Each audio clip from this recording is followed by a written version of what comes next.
Glosa ordinária.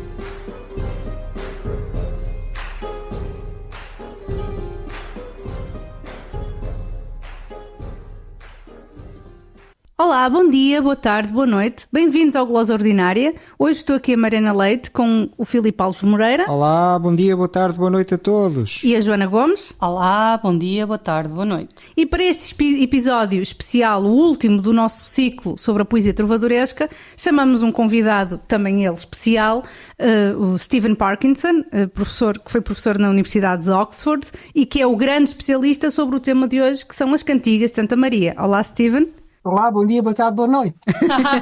Perfeito. Stephen, vamos já começar com as perguntas, mas antes de mais, gostaria de, enfim, para os nossos ouvintes que não conhecem o seu percurso, gostaria que pudesse fazer uma pequena apresentação, explicar-nos como é que chegou aos estudos portugueses medievais, aos estudos galego-portugueses medievais e, sobretudo, de onde é que nasceu a paixão pelas cantigas de Santa Maria. Pois é, cheguei por um percurso longo e um pouco complexo. É que eu entrei na faculdade como estudante de línguas modernas, quer dizer francês e espanhol, línguas vulgares. E ao fim do primeiro ano fiquei profundamente insatisfeito com a literatura clássica francesa e a literatura moderna espanhola, etc, etc. E fui à procura de mundos novos. E encontrei três. Encontrei a linguística, encontrei a literatura medieval hispânica e encontrei a língua portuguesa, claro. E, por sorte, tive a possibilidade de me iniciar em todos, ao mesmo tempo, durante o segundo ano de faculdade. E, portanto, ao fim desse segundo ano, fiquei absolutamente convencido de que o meu futuro era nos estudos portugueses e nos estudos linguísticos e que a literatura medieval me apetecia muito. E acabei estudando literatura medieval portuguesa, literatura medieval espanhola, linguística portuguesa, etc. E, portanto, chegado ao fim de licenciatura, tive que escolher, porque não era possível avançar com todos. E optei pela linguística. E fiz doutoramento em linguística portuguesa, com especialização nas vogais nasais. E fiquei conhecido com o inglês maluco, que só queria estudar vogais nasais. E continuei nisso, o meu primeiro cargo na universidade era como professor de linguística. E eu investigava à parte linguística portuguesa. Muito fácil. Então, a literatura medieval ficava realmente pelo lado. E, francamente, se eu tivesse escolhido a literatura medieval, eu optava provavelmente por Fernão Lopes. Que era, se eu tivesse paixão, era paixão minha. Mas eu entrei nas cantigas de Santa Maria por outra via. Eu entrei como cantor. Porque disse que havia uma surpresa. Durante o doutoramento, eu fazia parte de um grupo de música medieval. E as cantigas são o repertório central e imprescindível da música medieval. E, portanto, o meu grupo de música medieval estava extasiado por ter uma pessoa que não só podia cantar cantigas de Santa Maria, mas que as compreendia, podia traduzir, introduzir, glosar, etc, etc. E, portanto, eu bastante intensivamente cantava cantigas de Santa Maria. E passei a apreciá-los muito mais como canção do que como literatura. Quando avancei na carreira e continuava a cantar em grupos diferentes de música medieval, sempre como o especialista das cantigas, e passei a trabalhar com outros grupos medievais que precisavam de alguém que lhes explicasse como pronunciar, como representar e como apresentar as cantigas. Porque normalmente os grupos entravam numa cantiga, tinham um título e sabia pouco mais. Escolhiam 3 ou 4 estrofes desconexas e cantavam alguma coisa. Portanto, eu entrei muito mais na apresentação das cantigas. Eu participei em alguns projetos de edição musical das cantigas, mas que eu soubesse. Eu era linguista teórico da carreira e nada mais. Até o dia em que tive o que hoje em dia se diria uma epifania. eu ouvia uma cantiga de Santa Maria na rádio. Ouvi e pensei que isso realmente não podia ser. Que a maneira como cantavam, a combinação das estrofes e refrões era completamente doida. E pensei, então li mal na edição. Fui na edição e na edição estava como eles cantavam. Fui ver nos manuscritos e nos manuscritos estava como eles cantavam e não fazia sentido nenhum. Portanto, eu tinha por azar descoberto a principal cantiga, na qual todas as edições e todos os manuscritos tinham, de facto, lições erradas, o que indicava que realmente o projeto de edição das cantigas devia se reabrir. E também, quando eu entrei mais nisso, que era, de facto, a constituição dos manuscritos, não só o texto, mas da maneira de combinar texto e música, de combinar estrofes e refrões, que era de facto a chave de compreender por que é que se enganavam tanto nessa talvez única cantiga. Que claro não era cantiga única, porque já quando ia à procura encontrava mais cantigas com o mesmo problema e muitas mais, e uma problemática geral associada com a representação das cantigas nos manuscritos, precisamente em que tocava aos refrões. E, portanto, eu finalmente publiquei um artigo bastante extenso sobre aquilo e passei a ser o inglês maluco que queria deitar tudo abaixo na matéria das cantigas de Santa Maria. Foi exatamente nessa altura que transitei da minha primeira universidade, que era na Escócia, para a Universidade de Oxford e converti-me em professor de língua e linguística portuguesas. E assumi, quase sem saber, o cargo de ensinar literatura medieval na cadeira de português, ao lado de ensinar linguística e linguística portuguesa. E daí para frente, realmente, as cantigas de Santa Maria conquistavam a minha capacidade de investigação e tornaram-se finalmente a minha investigação central, que me durou até hoje, que vai durar mais alguns anos, mesmo na minha reforma. Portanto, não, as cantigas nunca me fascinaram, mas realmente me cautivaram. Ok, então a sedução é engraçado, porque nós, nos outros episódios, chamamos a atenção para o problema da música, das composições, e a maior parte das composições trovadorescas galego-portuguesas não tem a notação musical, só temos alguns excertos em que aparece a notação musical. E realmente as cantigas de Santa Maria são a exceção, não é? Portanto, é o caso fora um bocado do baralho, porque nós temos a notação musical e temos vários manuscritos que transmitem várias quantidades, digamos assim, das cantigas, mas lá está, é diferente, e neste caso também neste episódio vai ser um bocado diferente, porque vamos nos lembrar mais esta parte da música que infelizmente fica de fora nos outros episódios. Embora fosse igualmente relevante, não é? Claro, mas só porque não temos acesso, claro, exato. Não é? Bom, nós vamos agora começar a falar das cantigas em si, mas antes permitir-me talvez fazer só mais uma pergunta sobre esta questão do seu percurso, que é o seguinte: como é que está o estudo da literatura portuguesa medieval no Reino Unido hoje em dia? Porque havia uma tradição forte de lusitanistas ou de iberistas, o Peter Russell, o Alan Diamond, etc. Como é que isso está hoje em dia no Reino Unido? Continua a haver interesse pela... Hoje em dia tem um perfil muito, muito mais reduzido. Porque a literatura medieval realmente passou para o segundo plano em grande número de cursos de línguas. E, inclusive o espanhol e o francês, mas continua a ter pé. Há dois professores de literatura espanhola medieval em Oxford e há um professor que tem carga dupla de ensinar literatura medieval e literatura pré-moderna. portanto, continuam, e isso até é, não digo excepcional, mas há muitos faculdades que não têm ninguém a dar cadeiras de literatura medieval.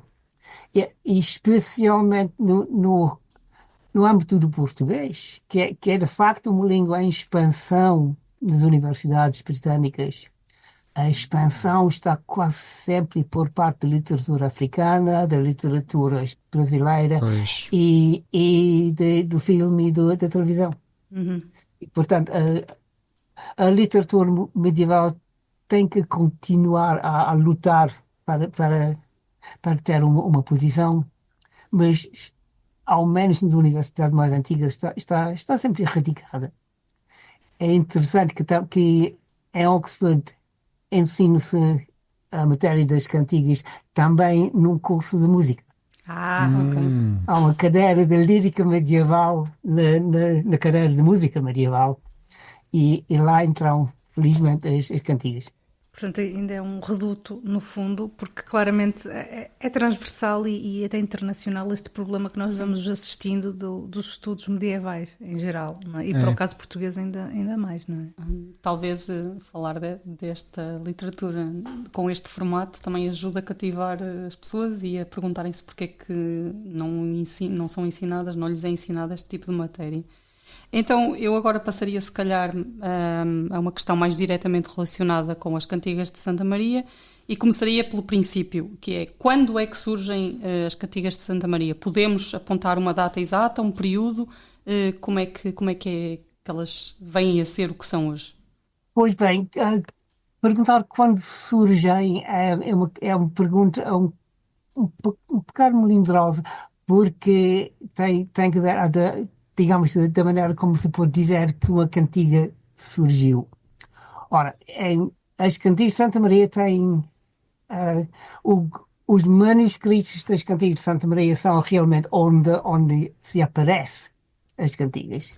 Não há grande evidência de uma circulação fora da corte. E todos os manuscritos são quase para uso privado e todos mais ou menos no mesmo período, quer dizer, no último quartel do século XIII.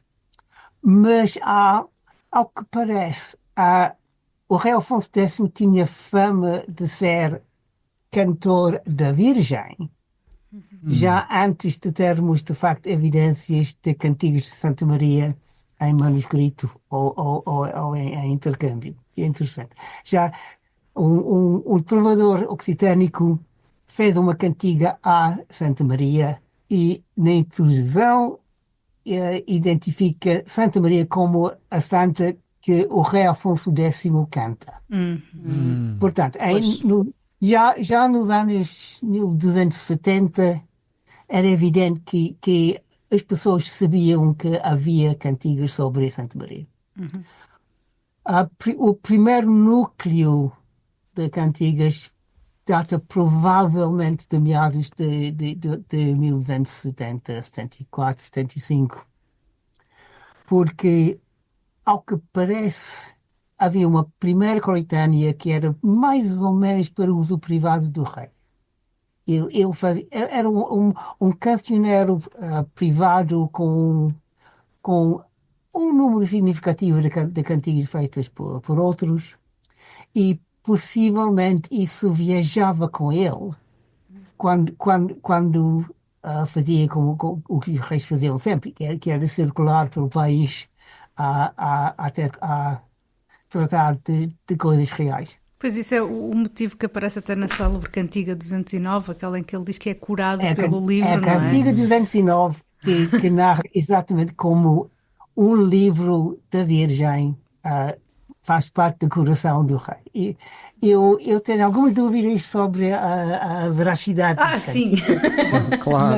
mas ao menos parece indicar que era compreensível para as pessoas que ouviam cantigas que haveria um livro a viajar com.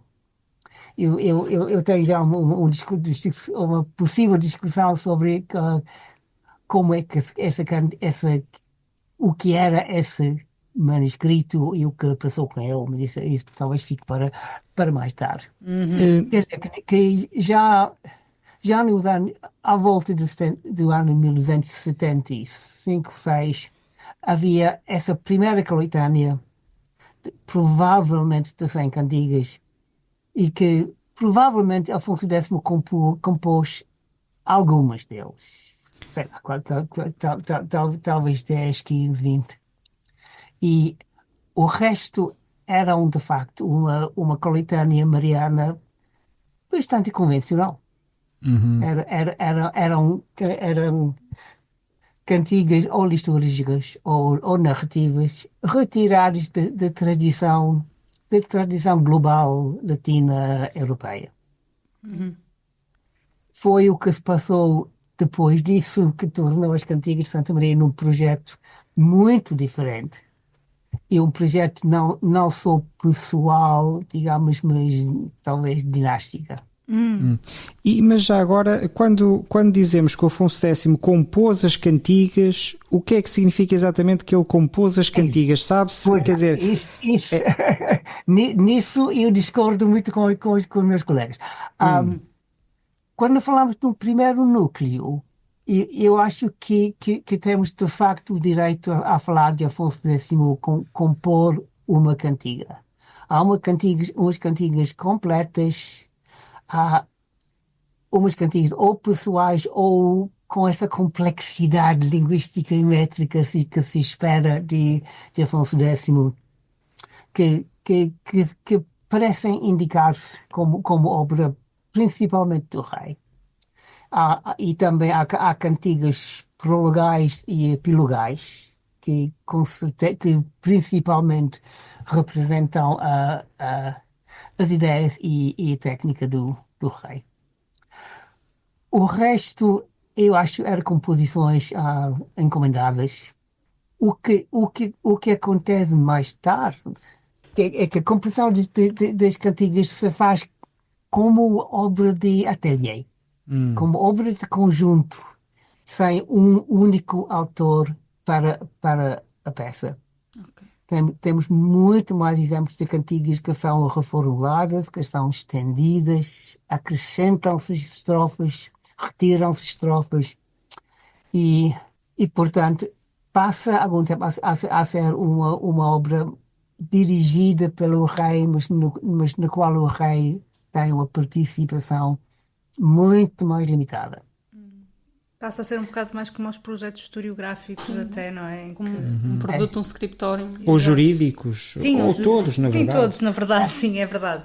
Mas... É interessante porque desde há muito tempo os estudiosos da história de arte mostraram como as miniaturas são obra de talher e que havia uma repartição entre vários artistas na composição, na realização, da finalização das miniaturas. Mas ninguém se lembrou de aplicar essa perspectiva à composição dos cantigas. E eu acho que quanto mais se estender a quantidade de cantigas, mais se desenvolve essa técnica, de facto, de fabrico de cantigas em vez de composição como se fosse de líricas completas. Ou seja, se calhar convém aqui chamarmos a atenção para uma coisa. Falou do primeiro núcleo de 100 cantigas, aquele núcleo inicial que no fundo inicia o projeto, não é? Mas convém dizermos que são mais de 400 composições que chegam até aos nossos dias, portanto, para percebermos, para o nosso público também perceber que é um corpus muito significativo e, naturalmente, faz sentido que não fosse definitivamente não seria o próprio Afonso X a compor tudo, não é? Mas que realmente o crescimento deste projeto, cada vez mais exponencial, justifica-se de facto com este trabalho de grupo, não é? E que certamente vive da colaboração. Eu diria até que inicialmente o rei fez uma compilação pessoal de cantigas marianas. por devoção privada, por interesse pessoal, mas que neste momento era recurso pessoal, não era projeto. E quando se tornou projeto, é que tudo mudou. É um pouco como com o Steven, quando se interessou pelas cantigas, ainda não era projeto. Exato, é um pouco isso, exatamente. Lidar com algumas cantigas e cantá-las é uma coisa simples, mas ter de facto que integrar uma quantidade, umas 400 e mais cantigas e de maneira consistente é outra coisa. Sim, mas é importante então destacar também para os nossos ouvintes, como já foi adiantando, que antes do Afonso X já havia a tradição das cantigas marianas, não é? Pode falar um pouco sobre isso, sobre os antecedentes das cantigas de Santa Maria, sobre esta tradição das cantigas marianas e em que é que essa tradição anterior ao Afonso X pode estar relacionada com as cantigas de Santa Maria e nomeadamente talvez com o famoso Gonçalo de Berceo? Se há alguma relação ou não? A tradição de compor e de reunir cantigas marianas vem muito longe. Vem provavelmente do século XI, século XII. Há várias teorias sobre o percurso desse movimento mariano, mas há muitos que indiquem de facto que as coletâneas britânicas de milagres locais marianas são o início de uma tentativa de reunir a quantidade cada vez maiores de narrativas dos milagres de Santa Maria. E estamos a falar de cantigas em latim, não é? Todas em latim. Ou não? Não sei, te pergunto. Normalmente há narrativas em latim. É possível que haja alguns versos breves, mas os primeiros Marialia, os primeiros coletâneas de milagres de Santa Maria são em prosa. São latim e prosa. Foi mais tarde que surgiu uma segunda fase desse movimento, que era a composição de líricas e principalmente líricas vernáculas sobre as cantigas de Santa Maria.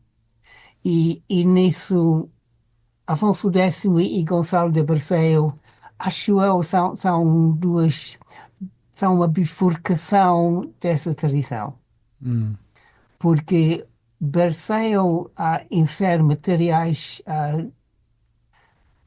geográficas na tradição didática da quadernavia e desse tipo de poesia séria castelhana, enquanto Afonso X encaminha-se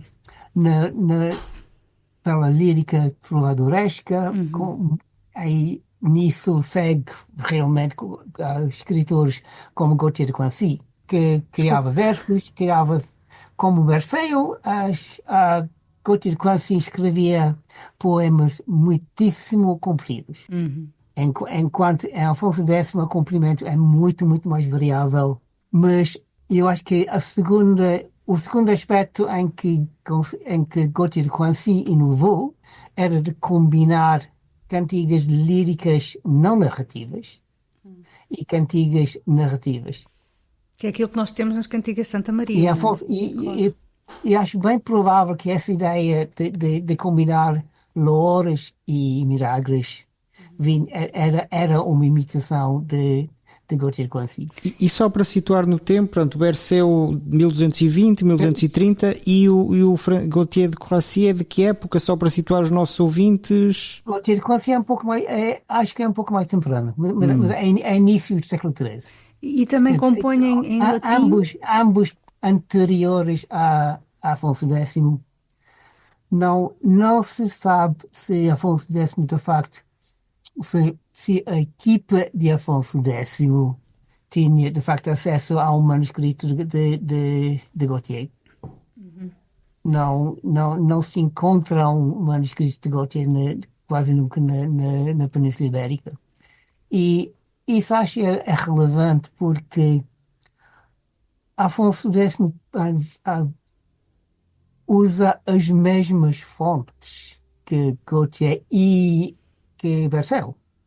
E é por essa razão que quase todas as narrativas de Berceo aparecem, de facto, nessa primeira coletânea de Afonso X. Eu ia perguntar uma coisa em relação a Gautier. Ele escreve em que língua? Porque o Gonçalo de Berceo escreve em castelhano, segue a tradição do Mestre da Clerecia e usa o castelhano. E este Gautier usa que língua? Latim? Não, Gautier era francês. Usa o francês antigo. Era francês medieval e uma das características da poesia de Gautier é o uso intensivo da rima. Escreve em versos curtos, pareados e com rimas bastante estendidas e com uma técnica rimática bastante pessoal. Portanto, claramente há antecedentes, pelo menos dois relativamente próximos de Afonso X, de Exato. usar línguas vulgares para poesia de louvor, neste caso mariano, não é? E havia outras coletâneas normandas e que sabe, e um pouco mais tarde há cantigas italianas, há cantigas occitânicas em louvor da Virgem.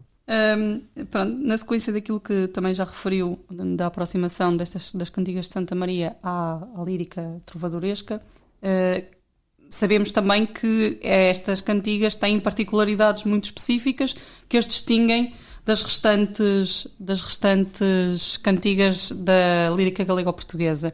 E a nossa pergunta seria quais é que são essas especificidades e em que é que elas são diferentes dos outros géneros? Ok, eu começo sempre com uma pequena correção de doutrinas. Para mim, as cantigas de Santa Maria não são género.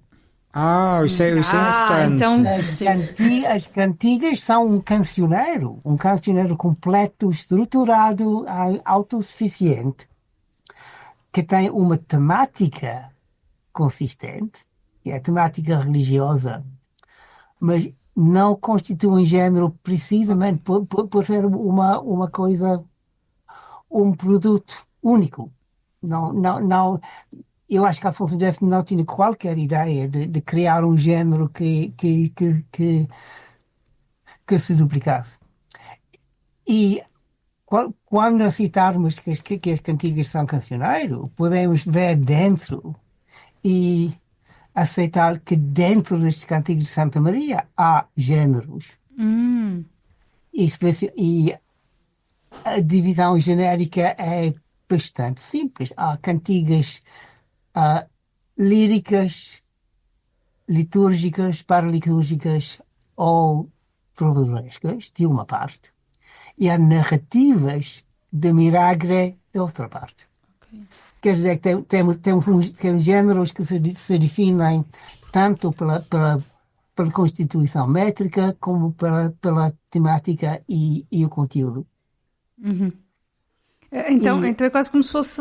Nós estamos aqui, fizemos isto mal quando iniciámos o episódio, a dizermos que era, enfim, falar de um género. Não, as cantigas são um outro universo, usando a língua galega-portuguesa e sendo música. Não é? Realmente não é talvez seja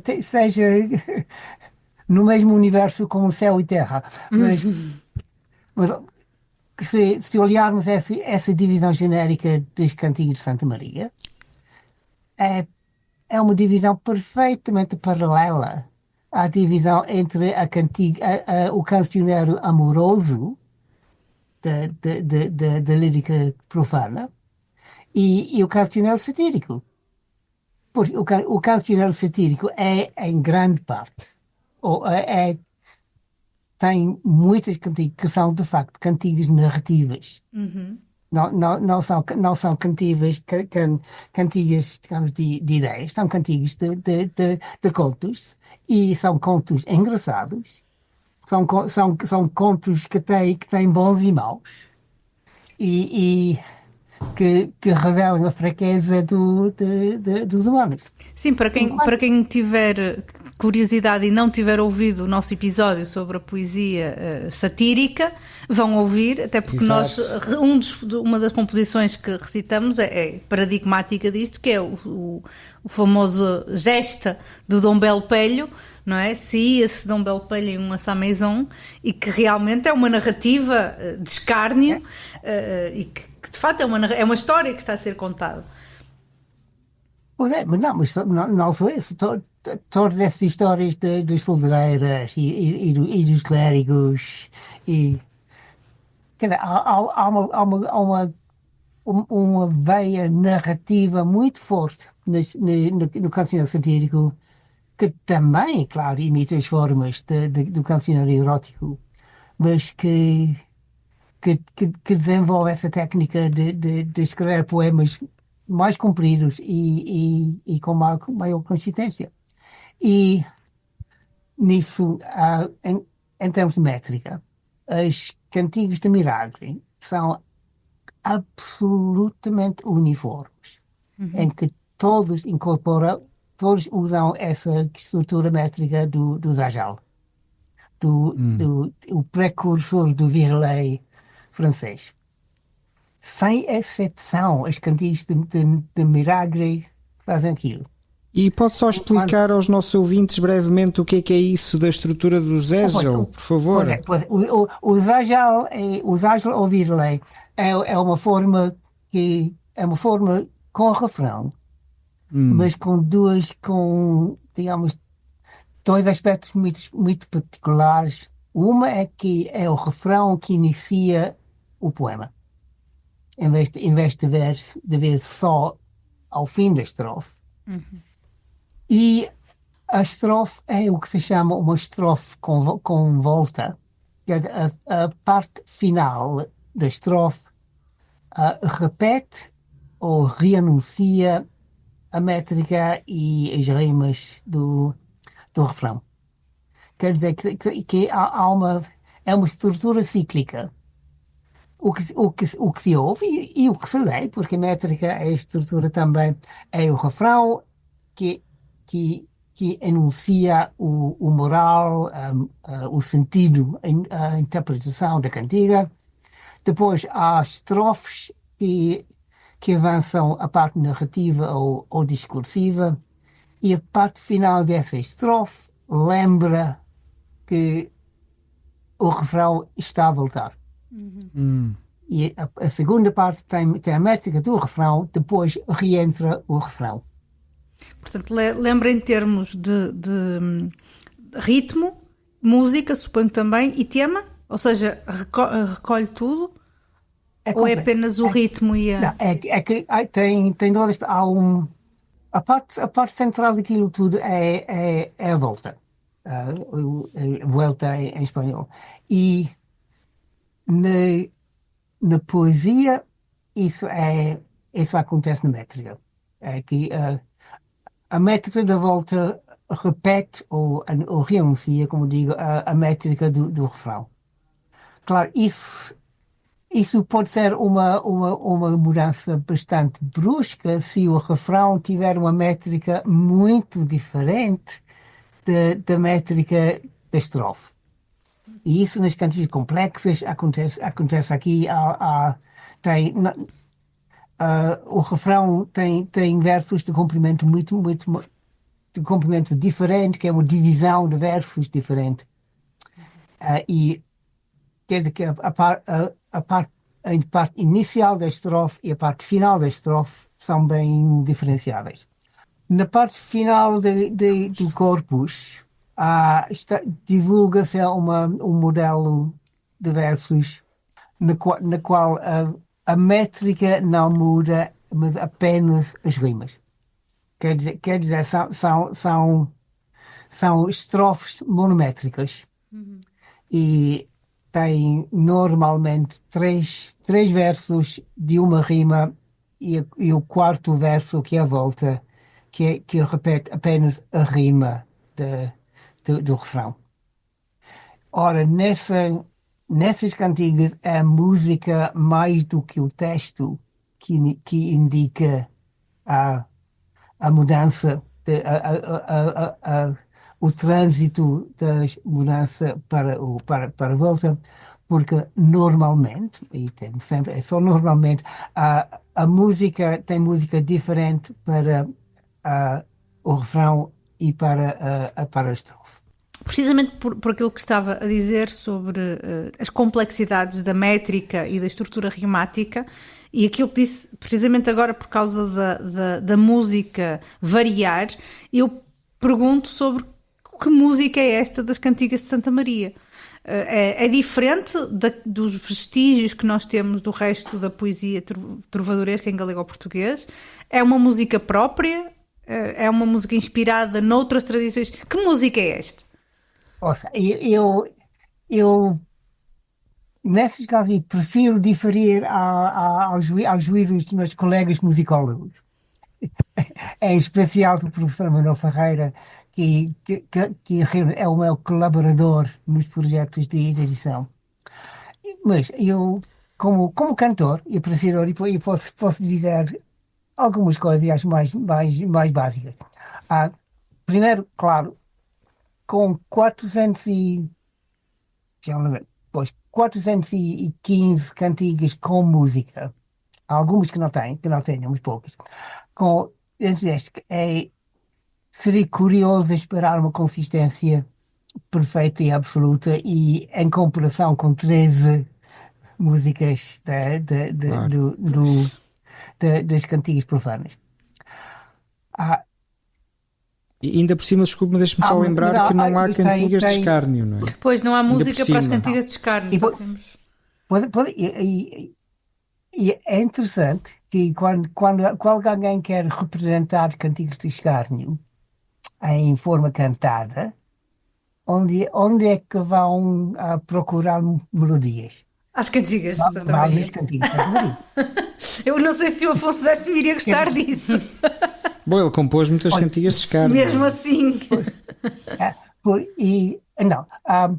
Por uma parte, essa forma do virlei, que domina as cantigas de milagre e que se usa em grande parte das nas cantigas líricas.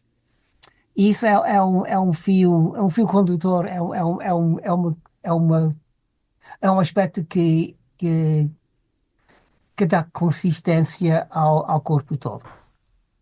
E, claro, a forma do virlei é uma forma especial, é uma forma repetitiva, mas que se presta imensamente bem. Há cantigas narrativas pontuadas por refrões que explicam, que lembram, digamos, porque é que se canta essa história. Uhum. E nesse aspecto a música é bastante consistente de uma cantiga para outra, mas dentro disso a maneira como se faz essa alternância de música de estrofe e música de refrão varia muito. Há uma forma descoberta por Manuel Ferreira, que ele chama o rondó andaluzi, que é um tipo de virlai, mas a diferença é que na parte onde normalmente a melodia se muda, nessa forma o que acontece é que se reutiliza parte da música do refrão. Quer dizer, nessas cantigas, todas as melodias partem do refrão e desenvolvem-se na estrofe. Quer dizer, não é uma música estereotipada. Mas também é uma música que, como as narrativas, tem muitas fontes. Aproveita muita música trovadoresca, aproveita música litúrgica, há vários exemplos de contrafacta, de trovadores occitânicos e também e de música litúrgica. Há algumas cantigas que se referem a cantos da igreja e de vez em quando a melodia desses cantos aparece na melodia das cantigas. Quer dizer, é uma música muito sábia. Que não é simplesmente, não são simplesmente melodias simples para acompanhar essas narrativas importantes. A música é uma parte muito importante e Manuel Ferreira tem uma análise de umas cantigas que ele acha eram de facto compostos na qual a música e o texto eram compostos por Afonso X. Ele crê ter encontrado a firma musical de Afonso X. Quais as marcas autorais do Afonso? Até há um caso muito interessante em que há duas cantigas de Santa Maria que têm mais ou menos a mesma música. E essa música também se aplica perfeitamente a uma cantiga de escárnio de Afonso X. O famoso cantiga do Genete. Que nós lemos também naquele episódio. Já. Sim, sim. E para mim, o Genete é de facto um zajal escondido. Na qual essa primeira estrofe realmente funciona como um refrão zajalesco. E é mais uma cantiga, digamos, um pouco modificada na transmissão, talvez para os manuscritos. Quer dizer, mas, portanto, para mim é muito claro que a música das cantigas não se colocava fora do âmbito da música da corte ou da música religiosa do tempo de Afonso X.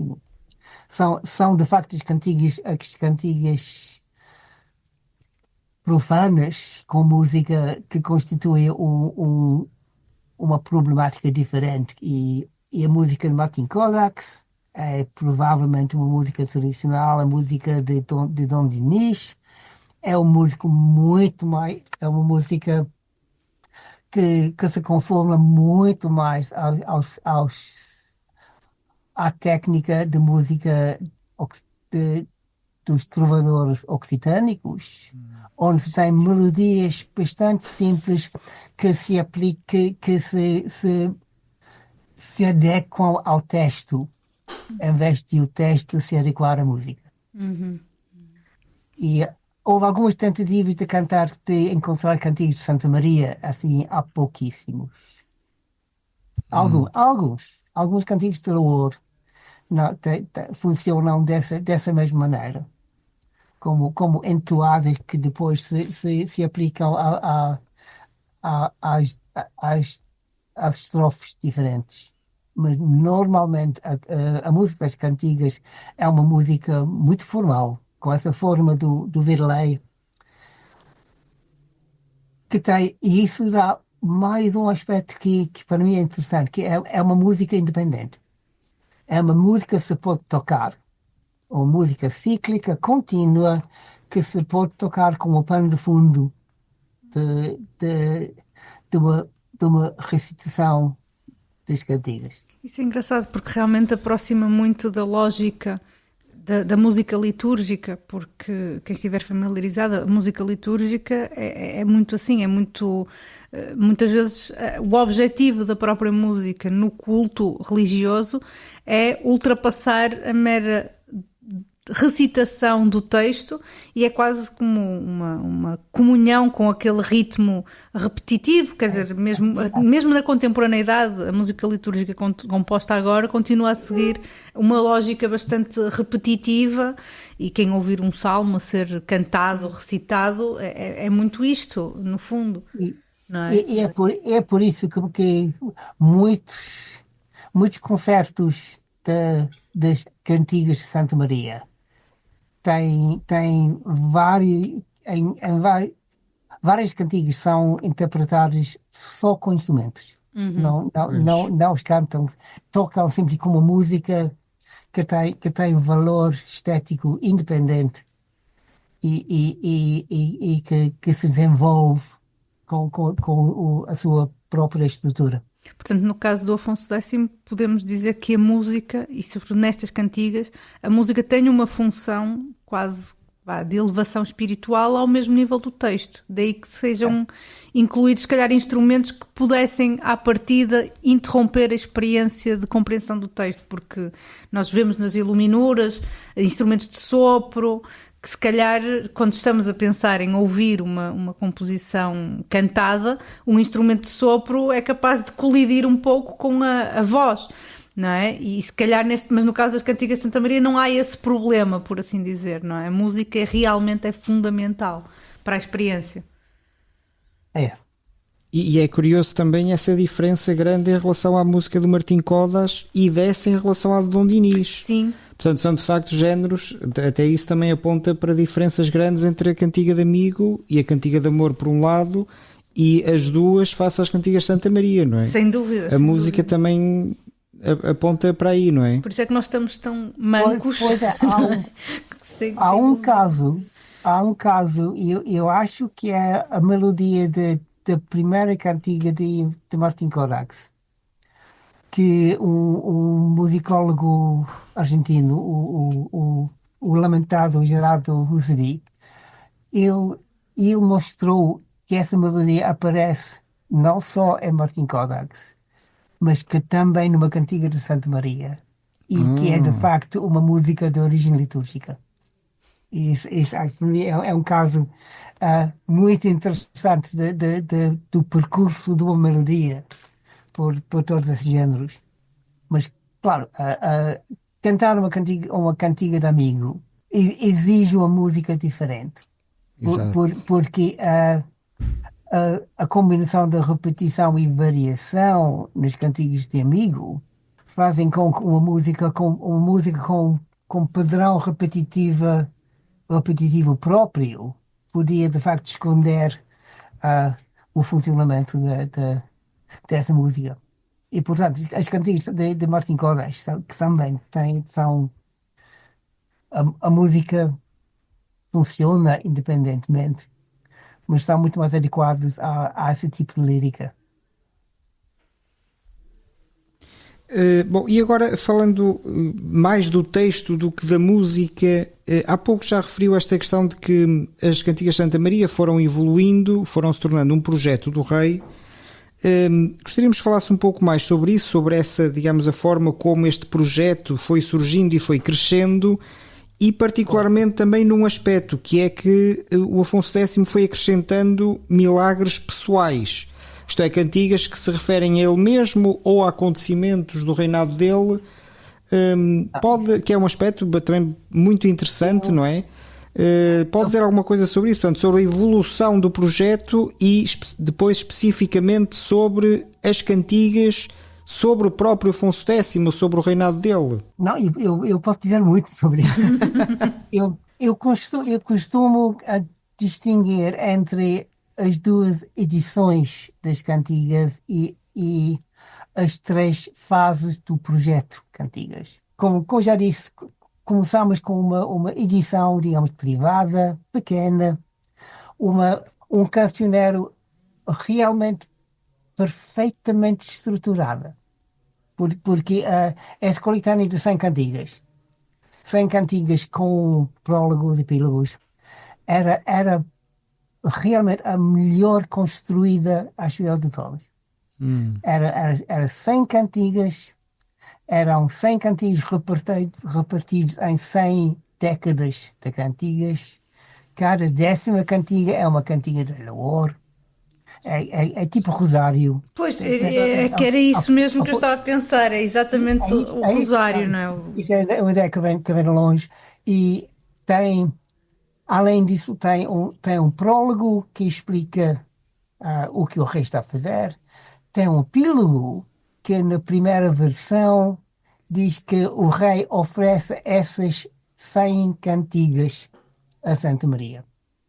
E o epílogo tem 10 realmente quando as estrofes são 10 laces, 10 tem 100 versos, repartidos em grupos de 100 monorrimas. Quer dizer que tudo nessa coletânea reflete uma estrutura dominante. É mesmo essa estrutura de, parece, não é 150, porque os salmos são 150, né? É um cancioneiro de 100 cantigas e tudo nisso afirma que é um cancioneiro de 100 cantigas. O Afonso X gostava daquelas numerologias dele, não é? Eu estava-me a lembrar de outro texto fundamental da medieval, que é a Divina Comédia, que também joga com o número 3, não é com o 100, mas é com o número 3. Sim. E não só isso, que a julgar pelo primeiro manuscrito que sobrevive, esse cancioneiro de 100 cantigas tinha um índice das 100 cantigas, mas que indexava as 100 cantigas, mas não indexava o prólogo nem o epílogo. Era um cancioneiro totalmente pensado.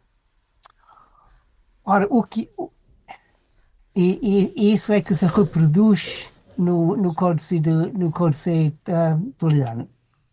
Pois, o de Toledo, não é? De Toledo.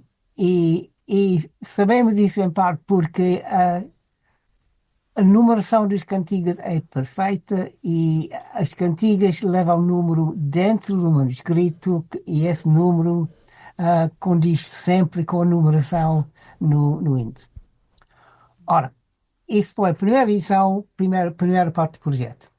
O que acontece depois é que, como eu disse, o rei concebe um projeto mesmo mais grandioso, um projeto vistoso que podia ser não só a coletânea pessoal, mas uma coletânea grande e uma coletânea ilustrada que ele podia mostrar, ou até oferecer, não sei, acho não oferecer, que ele podia mostrar à corte, às dignidades. Realmente era um cancioneiro que não dizia só para ele, mas que apresentava uma imagem dele. Pois. Ora, para isso eram preciso ao menos duas coisas. Primeiro, era uma estrutura nova, virada muito mais para a decoração e menos para a organização dos textos. Mantém a divisão decadal, mas insere nisso uma divisão das décadas com a quinta cantiga de cada década. Ser uma cantiga extensa e hiper ilustrada. E ele estava a desenhar o cancioneiro para o livro, para o códice que ia encerrar este cancioneiro. Porque a ideia era para cada cantiga havia uma página de ilustração, uma miniatura com seis quadros. Mas para a parte central de cada década haveria 2 páginas de ilustração. E não só 2 páginas, mas 2 páginas que se abriam um ao lado do outro. E ora, conseguir que na preparação do manuscrito que cada quinta cantiga era primeiro suficientemente comprida e densa para suportar 12 quadros e que o texto acabasse sempre num recto, Claro. para que a ilustração começasse no verso e continuasse no recto seguinte.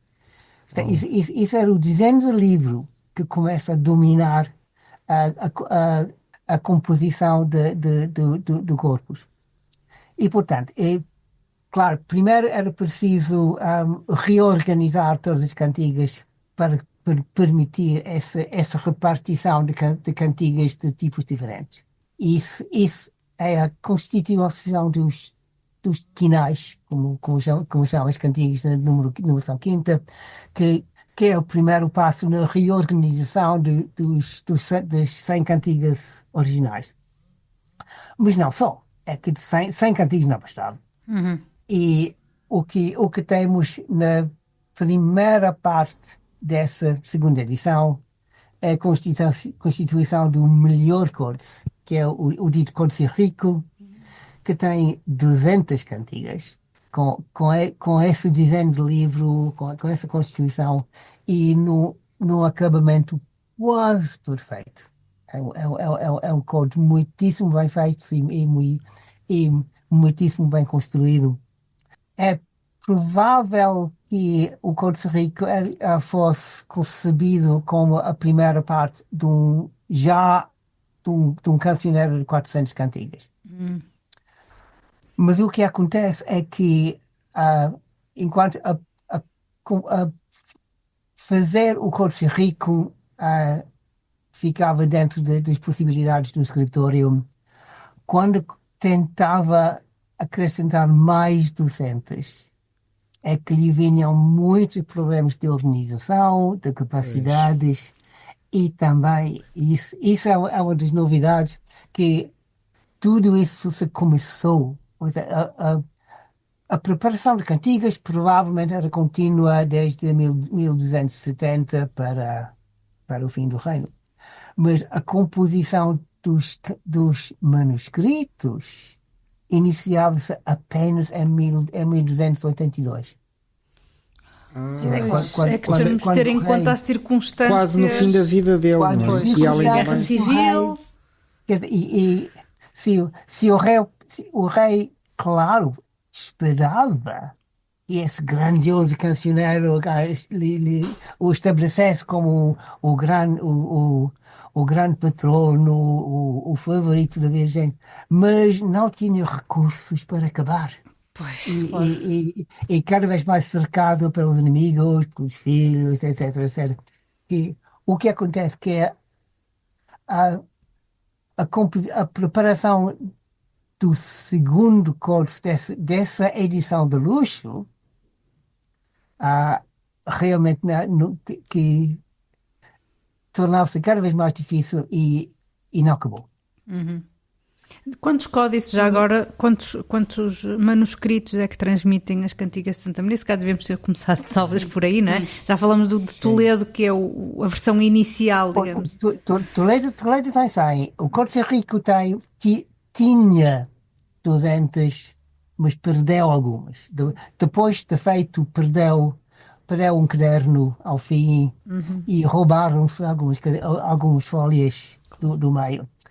A segunda parte, que é o Códice de Florença, que é inacabado de todas as maneiras. Só tem 104 cantigas, tem quase todos os cadernos são inacabados ou defeituosos. Perdeu-se muito e interrompeu-se muito. Temos muitas miniaturas sem texto, sem os textos, sem miniatura. E, ao que parece, tornava-se bastante óbvio, digamos em 1283, que o florentino não se ia acabar. E isso, claro, isso punha em perigo o projeto todo. Porque o rei queria à força ter uma coletânea de 400 cantigas. E, portanto, começaram a redigir um manuscrito paralelo, que é o Códice dos Músicos. Muito menos decorativo e obviamente feito à pressa. Para recuperar, para ser a versão do arquivo do corpus todo.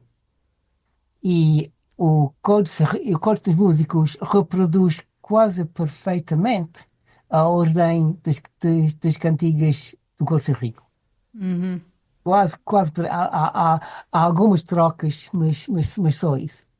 Enquanto o Florentino e o Códice dos Músicos não têm uma ordenação totalmente diferente. Mesmo se conseguíssemos recuperar a constituição intencionada do Florentino, não teria a mesma ordem como o cancioneiro dos músicos. E o que isso indica que, de facto, havia duas equipas a trabalhar em paralelo a compor os dois cursos. Às vezes trabalhavam com os mesmos originais, às vezes com originais novos. Há algumas coisas que aparecem apenas no Florentino, há outras que aparecem apenas no Corso Rico. E temos uma tradição manuscrito perfeitamente dispersa. E depois podemos pôr links para este. Sim, eu já O notei. interessante é que, para voltar ao tema dos cantigos pessoais, o que encontramos é que desde a expansão de 100 para várias centenas, encontramos umas técnicas novas de criar cantigas. Cada cantiga no primeiro centenário é bastante individual. O que encontramos a partir disso é que há cantigas que duplicam a mesma narrativa. Há cantigas que são reescritas. Há uma cantiga que é de facto duas partes de duas redações da mesma história colapsadas com um caos no meio. O que desenvolvem técnicas de compor cantigas da maneira mais rápida possível e torna isso num trabalho de fábrica. Mas além disso tem que ir à procura de narrativas, porque já esgotaram a maior parte da informação que lhes era oferecida. E, portanto, o que fazem é encontram mais cantigas que, digamos, são cantigas de outras geografias. São cantigas de milagres de outros santos atribuídas à Virgem. É desespero. É o desespero. Há cantigas folclóricas, há histórias engraçadas que só de passagem se podem considerar milagres.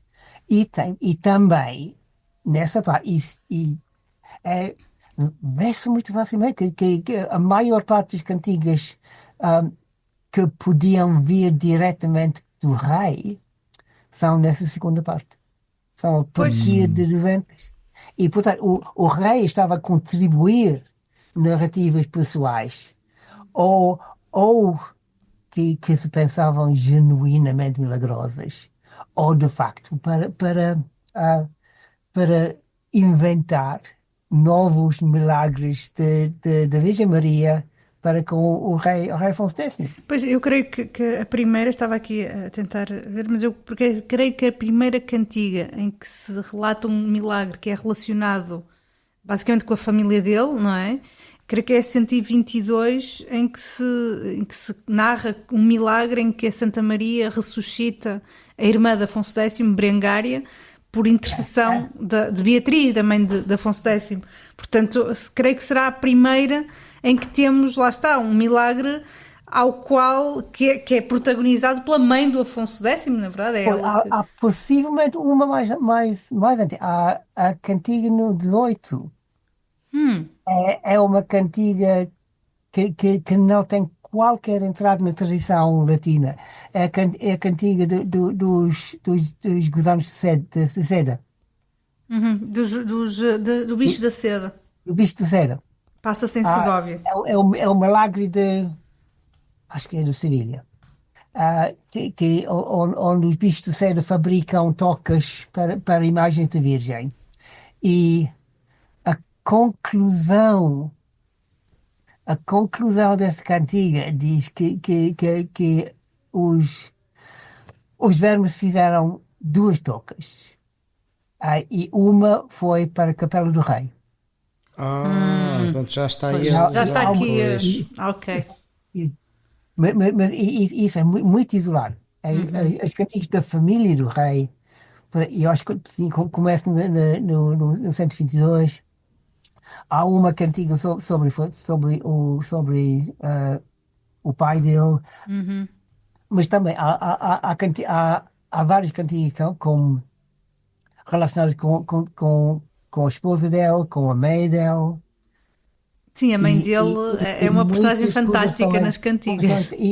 E também uma das minhas cantigas favoritas é a cantiga de Doninha.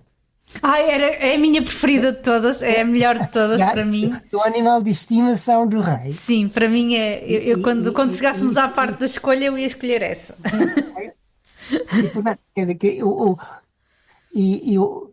rei, via-se que o rei andava à procura de narrativas. Essa maneira de trabalhar tem dois efeitos positivos para ele. Primeiro, permite a coletânea chegar às 400. E segundo, personaliza o cancioneiro. E já que a grande moral da coletânea toda é que a Virgem protege quem a servir. O rei é o grande servidor da Virgem. E, portanto, é silogístico. Portanto, o rei é o protegido da Virgem. E mal haja quem ir contra o protegido da Virgem. Pois. E portanto, o aspecto mais político da segunda parte do projeto está perfeitamente enquadrado nas cantigas pessoais e familiares do rei. Só para sabermos então qual é a história da cantiga da Doninha ou do furão. Basicamente o Afonso X tem um furãozinho, uma doninha de estimação. Como saberão, os furões são rabiam muito, não é? São muito mexem-se muito, sim. E ele que descreve, é uma cantiga adorável, porque descreve todo o carinho que o Afonso X tem pelo furão. Ele diz que adorava a donezinha, como lhe chamam os galegos, é o que diz a cantiga, e manda construir uma jaulinha em madeira muito bonita para que o gato não matasse o furãozinho durante a noite. Só que um dia pede para tirar o furão, porque os furões são muito bons para a caça, pede para tirar o furão da caixa e o furão cai entre as patas dos cavalos. E então temos a voz poética do Afonso X a suplicar à Virgem que lhe salve o furãozinho, e o furãozinho é salvo, entregue de novo ao rei são e salvo, e por isso mostra-se que no grande e no pequeno a Virgem no fundo ajuda aqueles que a amam, né? E para mim é das melhores, porque eu acho que é das mais interessantes, porque é um retrato inusitado da Idade Média. Porque nós, se calhar, não pensamos muito neste lado perfeitamente humano. Qualquer pessoa, qualquer um de nós que tenha um animal de estimação, consegue empatizar plenamente com este sentimento e com este desespero perante o sofrimento daquele animalzinho. E depois, por outro lado, claro que, mais uma vez, o Afonso X aproveita para mostrar que ele é favorecido pela Virgem, porque até o furãozinho é salvo por ela, não é? Sim, e mostra a relação com os animais. Eu acho até que a escolha do nome, a escolha do animal, e o nome que usa, Donazinha. Donazinha, sim. Isso até é uma referência à Santa Maria. Pois, realmente, Donazinha. Não dava muito bem, Donazinha. Que dizem os galegos. Pois, é isso. Também é perfeito. E, pois, esta cantiga tem outra coisa que me está a interessar recentemente. Porque tem um aspecto métrico que eu acho quase único. Mas é um traço métrico que se repete quase apenas dentro nessas cantigas novas da única centúria. Estávamos só aqui a ver que é cantiga 354. 354, desculpe. Não, mas... Depois... E quanto mais penso nisso, eu imagino que isso talvez fosse uma outra marca de autoria ou de influência de Afonso X. Porque normalmente, isso é uma especificidade das cantigas, há uma regra muito estrita sobre a não repetição de rimas. Não, e que é uma regra que só se podia aplicar quando de facto houver cantigas de várias estrofes. Mas há duas regras complementares. Uma é que cada estrofe devia ter rimas diferentes. Não se pode repetir a rima da estrofe em outra estrofe. Mas também na rima do refrão, que é a rima da volta, não se pode repetir a palavra rimante. E isso de facto, isso cria um virtuosismo muito especial, porque numa cantiga, digamos, de 15 estrofes, é preciso encontrar ao menos 17 palavras rimantes diferentes Pois, para quer fazer dizer, essa rima do refrão. Numa cantiga de 50 estrofes, e há uma, é preciso encontrar 52 palavras rimantes. E numa rima fácil, é fácil. Numa rima difícil, Pois. e o rei gosta, e eles gostam de usar rimas difíceis. Isso é um desafio. E isso cria uma técnica versificatória. Ora, nesta cantiga 354, há outra técnica. Em vez de ter que variar as rimas do refrão, o poeta só pode usar as duas rimas do refrão em todas as estrofes. E portanto, e normalmente alternam. E eu tive que criar um termo descritivo. E eu digo que isso é palavra-rima alternada. Que são duas palavras de rima. Que é ver e merecer, não é? Neste caso. Se calhar no final é lemos. crei e vei. Não, crei e vei e merecei. sim, e enquanto o resto é outra rima, sim. E isso, claro, que isso cria um texto muito mais interligado e também para mim torna o fim da estrofa, converte-se num lugar onde o poeta tem que mostrar a sua inteligência e a sua perícia da linguagem para acabar sempre na mesma palavra. E acontece várias vezes que para conseguir aquilo é preciso, de facto, encavalgar o verso final da estrofe para o verso inicial da estrofe seguinte. Pois, porque às vezes, nesta composição em particular, às vezes parece que o verso fica, ou a frase que está a ser narrada num verso fica meio suspensa, porque continua na estrofe seguinte ou então no verso seguinte de uma maneira que não é muito, entre aspas, natural, digamos assim. Exato. Claro, o encavalgamento interestrófico cria uma complexidade especial numa cantiga de refrão. Porque o refrão suspende essa continuidade.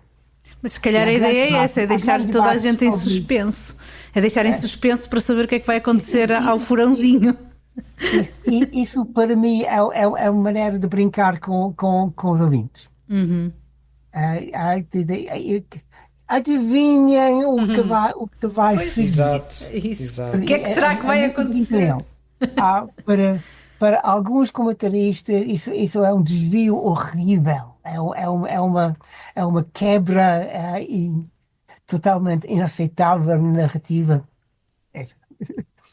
Eu acho que se calhar é desprezar um bocadinho a arte do Afonso X, porque se calhar não esse horrível é intencional, lá está. Neste caso em particular faria sentido, porque o que é que vai acontecer? O que é que vai acontecer? Espera mais um bocadinho, tens que ouvir o refrão antes de saber. E nisso os músicos e as pessoas de texto têm divergem às vezes, especialmente. Houve uma cantora, uma cantora de líricas sefarditas que fez uma experiência. Ela cantava cantigas com essa quebra. Interrompia e pedia aos ouvintes a lembrar-se o que acabava, para ver se Se de facto lembrava. conseguiam recuperar o contexto e faziam sem qualquer dificuldade. Claro. Para os ouvintes, essa interrupção não constitui dificuldade. E para um público medieval, que estava muito mais acostumado a memorizar e a trabalhar só de ouvido, isso fazia muito sentido. Bom, eu acho que depois deste longo discurso, temos aqui tanta coisa que poderíamos referir e salientar. Bom, desde logo a questão da materialidade, que é essencial para compreender, de facto, este desenvolvimento do projeto inicial das 100 cantigas de Afonso X, dessa expansão, primeiro para as 200 e depois para as 400 cantigas. Desde logo depois também pensar a questão de como os sentidos são convocados para este projeto, isto é, a dimensão visual, por causa da decoração, em primeiro lugar, do Códice Rico, mas também até do Códice dos Músicos, que não sendo evidentemente equiparável em termos de programa decorativo a esse Códice Rico, também, pronto, comparado com outros projetos, já de si bastante elaborado. A questão da dimensão da performance e da música, portanto, a audição também aqui envolvida, a palavra e o texto, a imagem e o som, acho que são aspectos muito importantes de salientar. E também acho que, em parte, podemos já intuir aqui uma resposta, já no que foi dito, à pergunta que eu vou colocar a seguir, porque já falamos um pouco das dificuldades que o próprio Afonso X foi tendo em realizar este objetivo, ou seja, de passar dessa dimensão mais pessoal ou mais vinculada à sua pessoa deste projeto para um projeto realmente de corte e com uma encenação completamente diferente. E então a minha pergunta esta pergunta vai neste sentido. Será que... Porquê é que foi tão difícil este projeto deixar uma semente e ser continuado? Porquê é que as Cantigas de Santa Maria são um projeto de facto único e não tiveram um seguimento a partir depois da morte do rei? Pois bem, isso tem... Eu acho que tem duas respostas. Uma diz respeito simplesmente aos testemunhas das cantigas. O que salta à vista é que as cantigas quase nunca se escaparam do catacordo. E, em especial, as cantigas finais, acho eu, nem sequer se escaparam do escritório. Porque com esse trabalho apressado, quase desesperado, de criar, compor e copiar cantigas. Fora o Códice Rico, nenhum dos outros códices ficou acabado. E, portanto, ao meu ver, teriam estado no escritório, esperando o acabamento, quando o rei morreu. E portanto, não havia essa dispersão que se tem normalmente com os materiais líricos. Não havia nada para ninguém copiar. Só o Toledano era uma cópia feita provavelmente para um clérigo amigo do rei. Era uma cópia da parte da fase inicial. Este manuscrito saiu bastante tarde do escritório, porque foi de facto corrigido com referência a alguns textos da parte final. Mas ficou em Toledo e provavelmente destinava-se, ou ao menos as cantigas litúrgicas destinavam-se ao uso litúrgico. Mas, de resto, o que Afonso queria era que essas cantigas eram, de uma parte, um recurso da igreja, e que se cantariam ao menos cantigos de Leor, cantigos de festas, das grandes festas das catedrais, e do outro lado haveria os códices decorados, que seriam um milagre para as pessoas apreciarem a grandeza de Afonso X.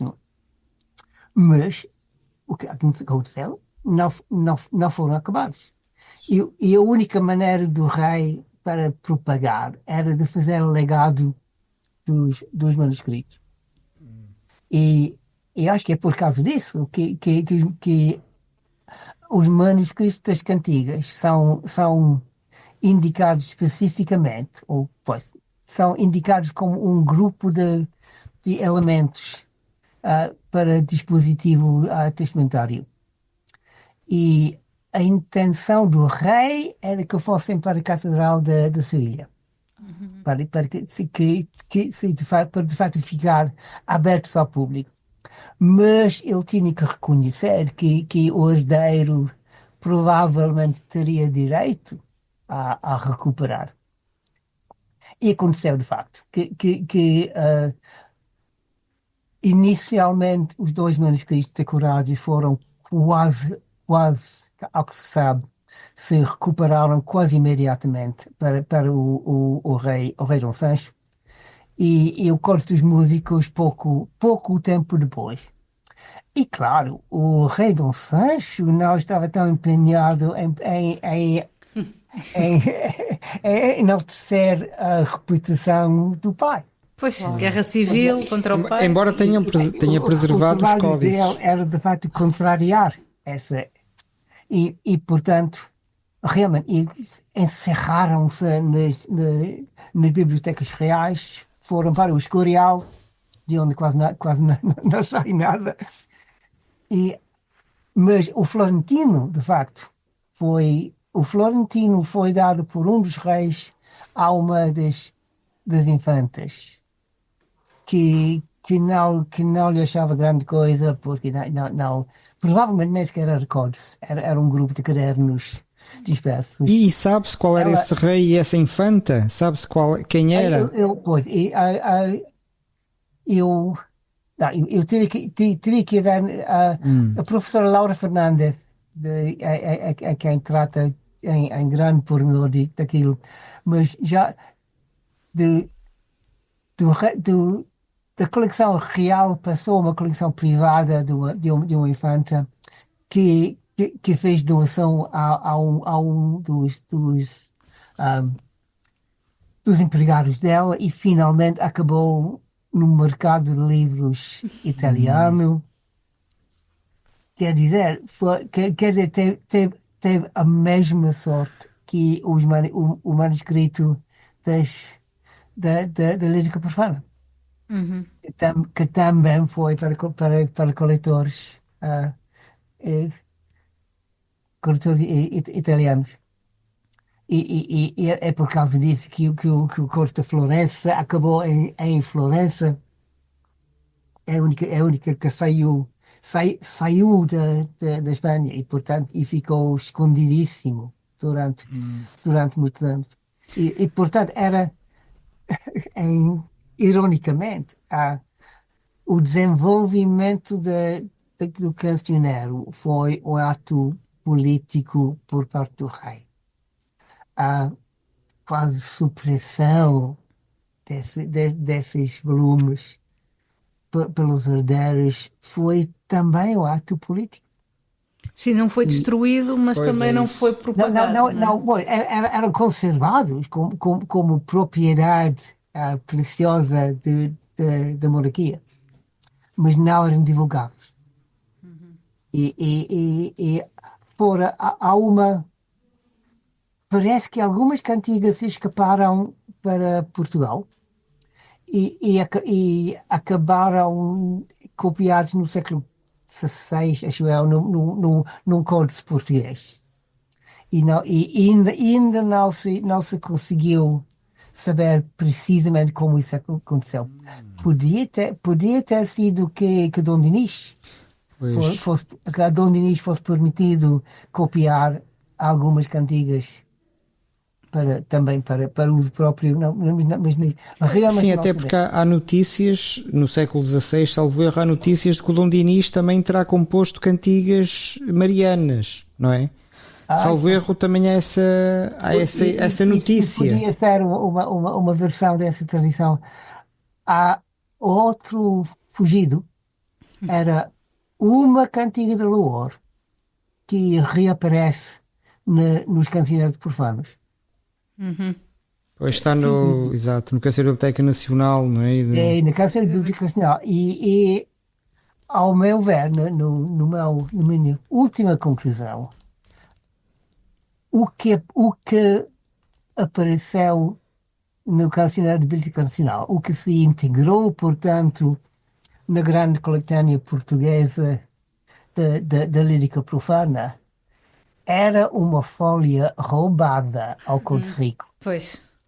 Essa cantiga de amor Ok. é uma das duas que faltam no Conde Rico. Ainda bem que foi roubada e alguém copiou. Pois, Não, mas roubar um fólio com cantigas e copiar Não, mas pelo menos foi copiado, ainda bem. Sim, mas é curioso. Claro. pois, não, e o interessante é que aparece ao lado de outra cantiga que se diz ser cantiga de Santa Maria, mas que é nitidamente tardia, imitativa. Quer dizer, é uma das cantigas, acho eu, tardias que se incorporam na lírica profana. No século XV, provavelmente, não? No século Provavelmente do XV. século XV. E incorporou-se ao lado da cantiga de louvor genuíno. Então, provavelmente foi copiado numa folha em branco. E isso me indica uma das maneiras como a compilação do cancioneiro profano se projetava.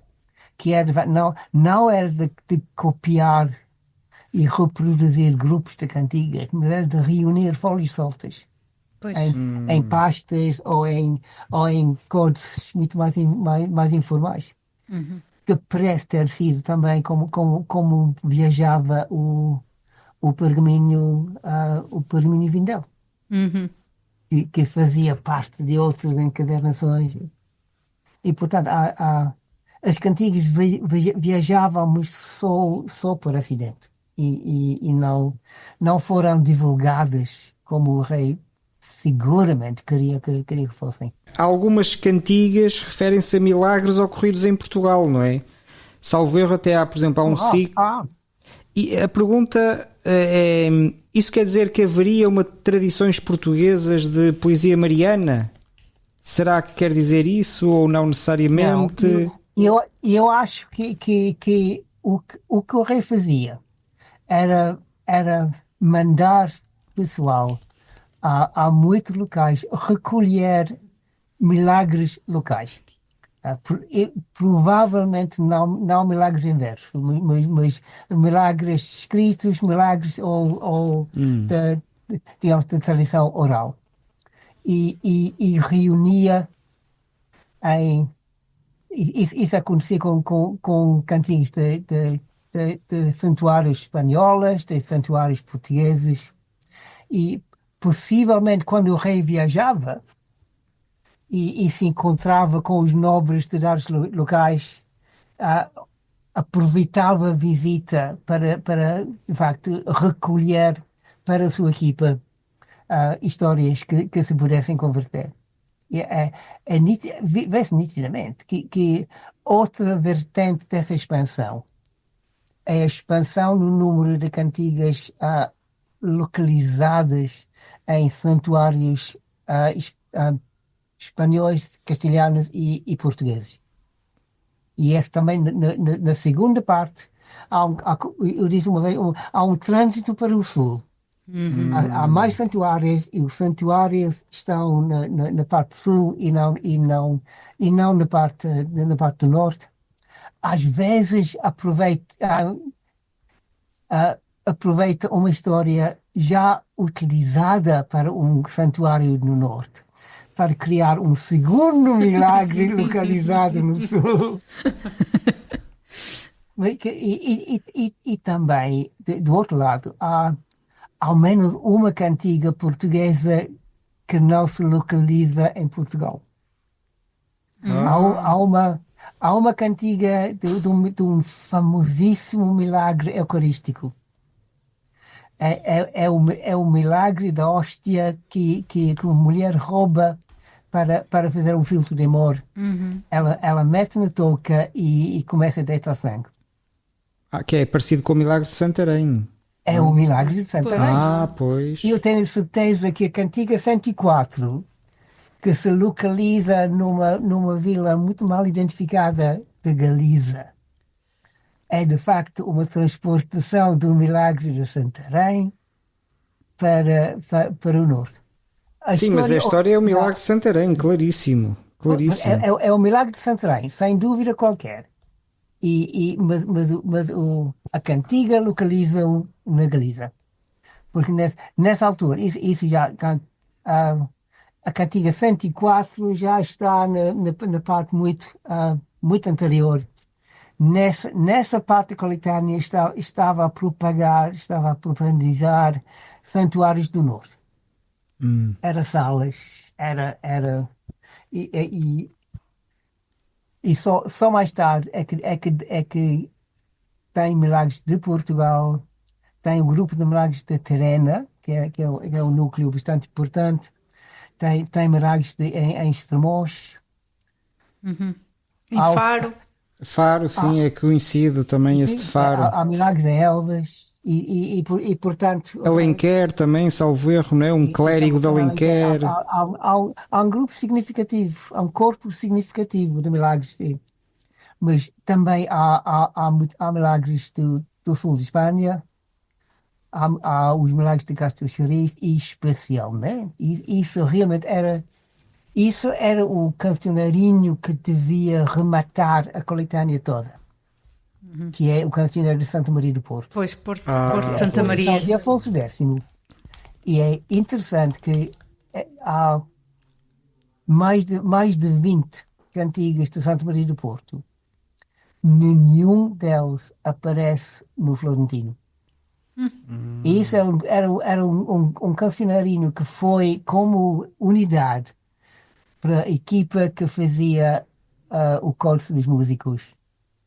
E não houve tempo para mandar à equipa do curso da Florença. E esses milagres de Santa Maria do Porto mostram todas as técnicas de emprestar milagres, de refazer milagres. Há um famoso santuário francês de Sainte-Foy que foi modelo para santuários de criação de um repertório de milagres. E vários dos milagres de Santa Maria do Porto recuperam a temática desses milagres. São milagres de construção de uma nova igreja. A Virgem protege os operários, ajuda a construção, etc. É um caso clássico de criação de uma tradição miraculística onde provavelmente não existia quase nada. Eu acho que deu para irmos ouvindo e vendo pelos exemplos a personalidade ou quão pessoal este projeto é para o Afonso X e se calhar para rematar, antes de irmos à parte das nossas cantigas preferidas, eu só veio uma questão, é que, portanto, havia este projeto de fazer as cantigas também com uma dimensão de autopromoção política e de facto isso vê-se desde daquele prólogo / declaração autoral no início, em que ele se autodenomina como o rei de todo o território da península e dos romanos, portanto, imperador. Portanto, há essa dimensão política bastante evidente. E agora a pergunta que me salta, não é? Mas porquê, se todo o projeto intelectual do Afonso X foi em castelhano, e havia uma tradição em castelhano, nomeadamente com os milagros de Nossa Senhora do Berceu, inclusive se havia esta dimensão de performance, de uso na liturgia, nos santuários em Castela, em Toledo, em Sevilha. Então, porquê o galego-português? Acho que essa minha pergunta barra... Para mim, isso é uma questão genérica.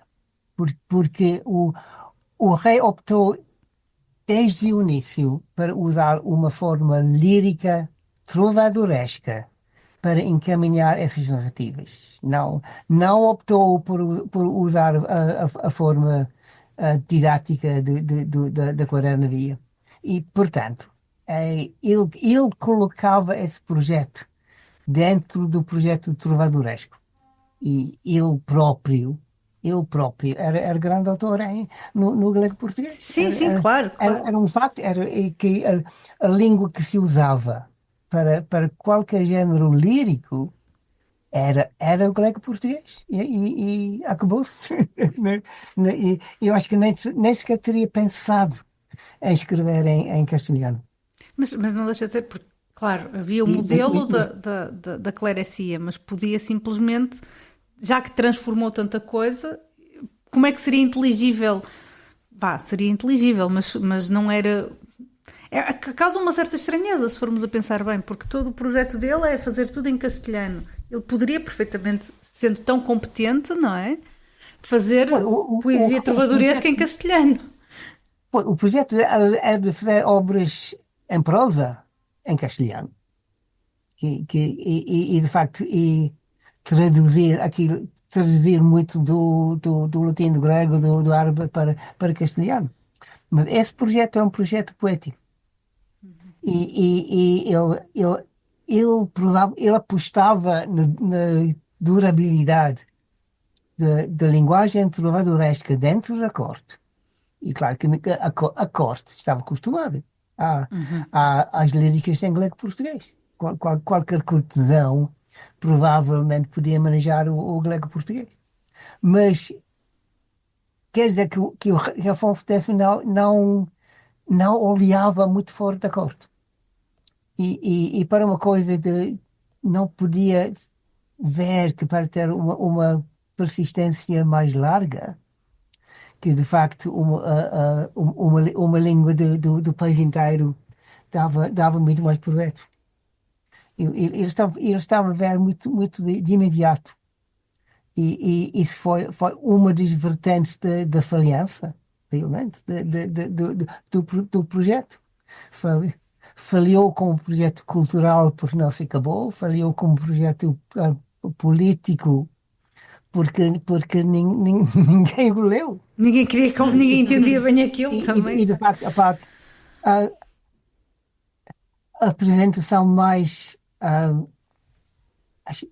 visível do rei como interlocutor, do rei como intérprete de Santa Maria, era nas imagens.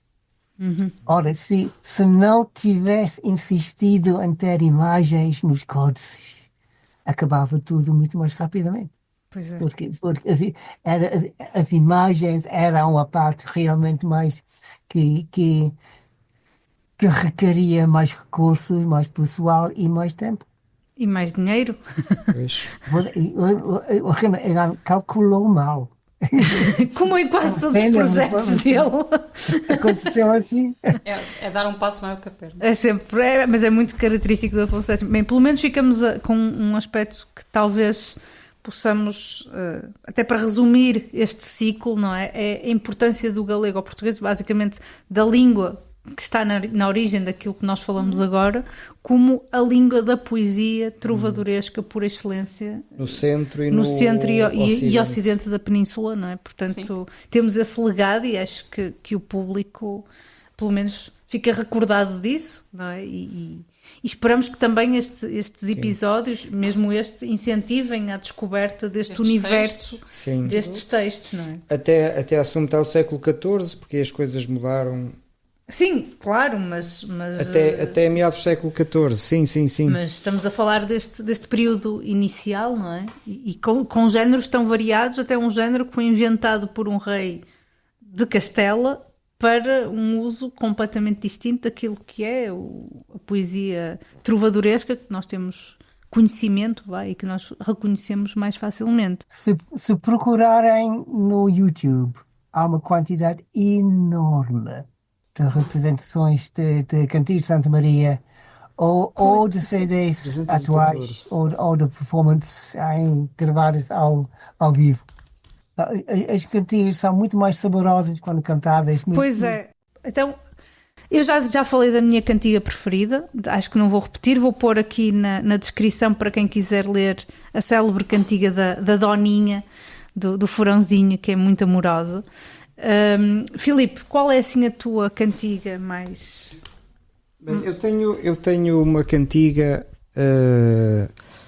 particularmente, de que gosto particularmente, quer dizer, nem é bem gostar particularmente, é que acho que tem alguns aspectos interessantes e curiosos, porque é uma cantiga, é a cantiga número 314, depois aliás, podemos pôr os 316, perdão. Já estou aqui a 316, podemos depois pôr o link, os nossos ouvintes verão a cantiga na totalidade. A mim interessa-me, digamos, pelos referentes, sobretudo por 3 razões. Primeiro, porque é uma das cantigas localizadas em Portugal, é em Alenquer, situa-se em Alenquer.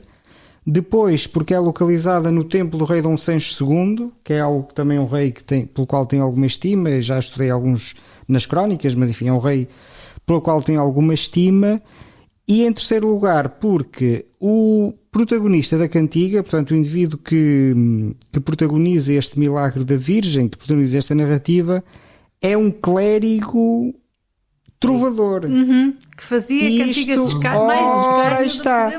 E é isto que para mim é muito, porque isto quer dizer, primeiro, uma coisa do qual não há vestígios nenhuns aparentemente nos cancioneiros. Portanto, isto quer dizer, tinha nome, mas tem nome. Tem nome, mas não existe nos cancioneiros. Sim. Ou seja, isto também leva a pensar que, mais uma vez, eu gosto sempre de ressaltar estas coisas, enfim, que é o que nós temos nos cancioneiros é certamente só uma pequena parte e uma parte selecionada do que existiu. E neste caso, temos talvez aqui o registro de um trovador clérigo do templo do rei Dom Sancho II, que fazia mais escárnio, que fazia cantigas de escárnio e cuja produção infelizmente não chegou até nós. Portanto, por estas razões escolho esta cantiga 316 e pomos ali o link e depois os nossos ouvintes podem ver, que é um tal de Martim Alvites.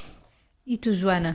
Então, a minha cantiga, eu vou fazer um pouco uma Afonso decimada, vá, se puder dizer assim, porque é uma cantiga que está ligada a mim, ao meu percurso pessoal.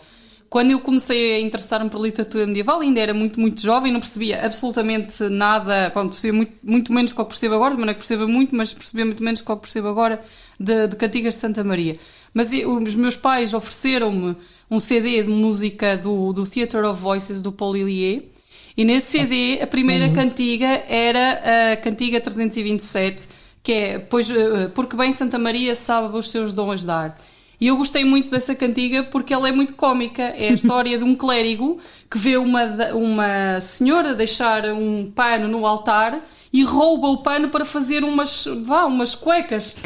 E eu lembro-me de achar mesmo, além de gostar da sonoridade e da música e tudo, achei muito divertido que depois a Santa Maria o castiga pondo-lhe as pernas pelas costas, e, portanto, torcendo-o todo, e ele pede misericórdia e, claro, depois a Virgem, no fim, toda a gente louva a ação de Santa Maria. Portanto, é uma uma cantiga que está ligada mesmo, assim, à adolescência, finais da adolescência, e, portanto, achei que era aquela que fazia sentido e lembrar que também aqui. Se passa cá. Exato, ia dizer, é um clérigo e também se passa em Odmira.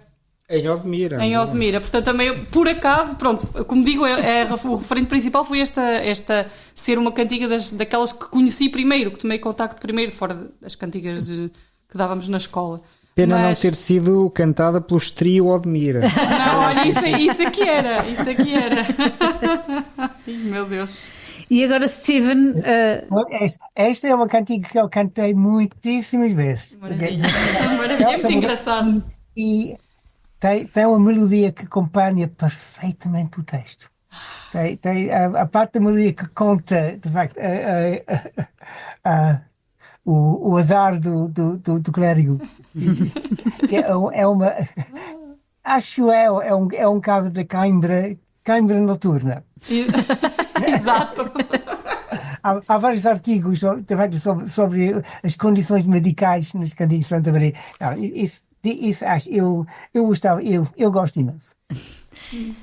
Pois, com o editor é muito difícil, até de editores que eu 419 textos, ter uma favorita.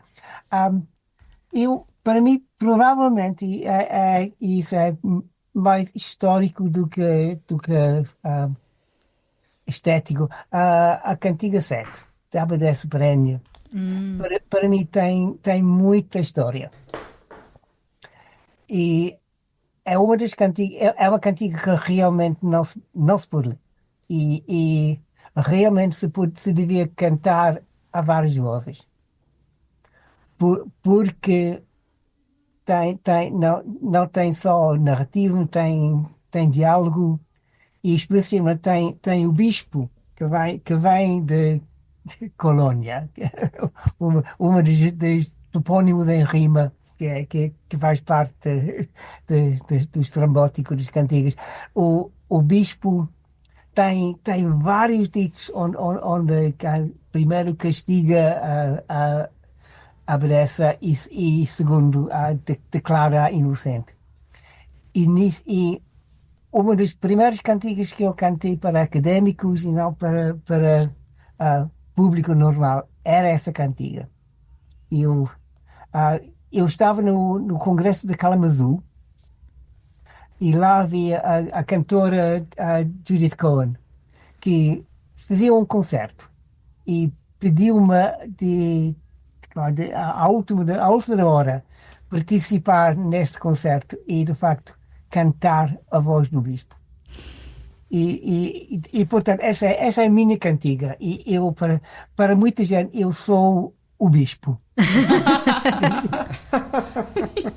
Havia uma segunda cantiga também, que também eu participava, que era a cantiga 147, que é a famosa cantiga da ovelha que fala. E nesta representação eu cantei a parte da ovelha e felizmente não fiquei na história como a ovelha, mas só como o bispo. E queres cantar uma dessas cantigas? Não, isso seria demais.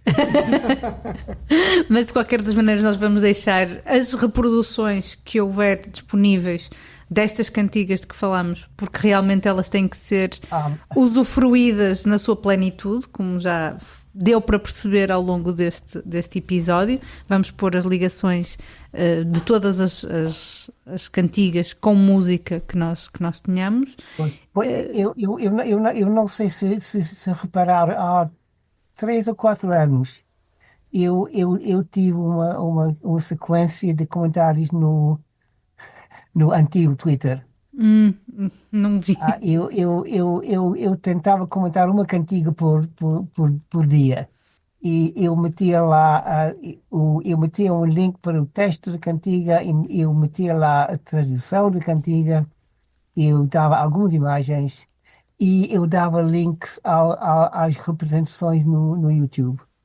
Ok, então vamos procurar também. E também podemos deixar isso nos links. Eu consegui comentar uma centena de cantigas.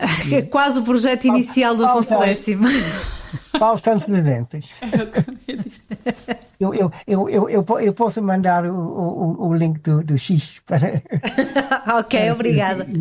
Eu fui ver e os comentários existem ainda. Não, dá para perceber também, ou esperemos que dê para perceber também, como estas cantigas são divertidas. Muito divertidas. Não é? Quer dizer, temos histórias como a história das cuecas que a Joana brilhante. falou, mas mesmo a do furãozinho Sim. e quer dizer, são se calhar torna-se menos surpreendente que música das cantigas tenha sido utilizada para musicar cantigas de escárnio, porque afinal de contas havia um lado jocoso também nestes milagres. Não, mas é bom que os ouvintes percebam que, pronto, quando ouvem falar de cantigas de Santa Maria, se calhar vão pensar que vai ser uma coisa unicamente solene e muito... Não tem esta leveza, não é? E de facto têm. Não, pelo contrário. Até são bem mais interessantes que as cantigas de amor, por exemplo. Diga-se de passagem. Exato.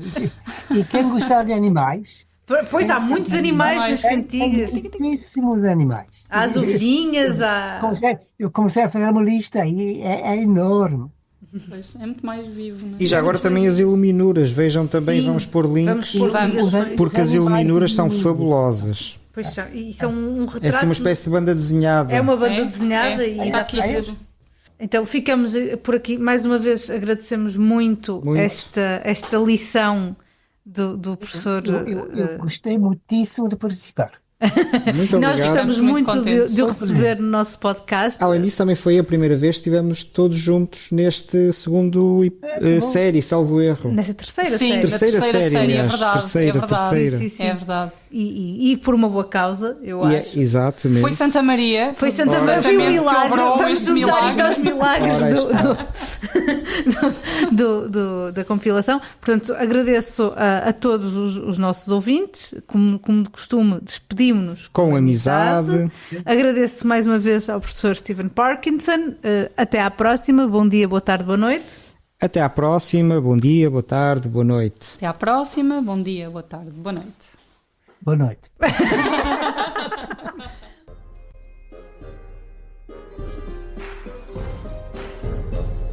Glosa ordinária.